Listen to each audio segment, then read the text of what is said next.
কিন্তু এখন ঠিক মতো আঁকা হতো না, তখন সে বিরক্ত হয় এর। একদিন তার দাদুর পুরনো বাক্সে সে একটি জাদুর পেন্সিল পেল। হাত দিয়ে নয়, মন দিয়ে আঁকো, দাদু তাকে বলেছিলেন।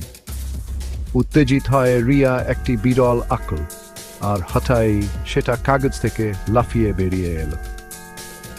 মিউ বিড়ালটি তার রুমে দাকটুডুই করতে লাগল, আর তার খেলনাগুলো উল্টে পাল্টে দিল।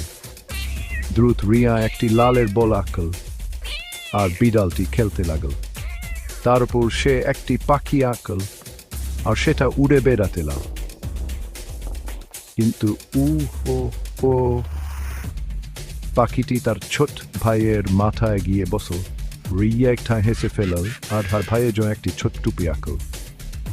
তার ভাই হেসে উঠল, আর তার পাখিটি টুপির উপর বসে গেলিয়ান সাজানো হয়েছে। মূল শিক্ষা, সৃজনশীলতায় জাদু, কিন্তু এটা সবসময় বুদ্ধিমত্তার সাথে ব্যবহার করো।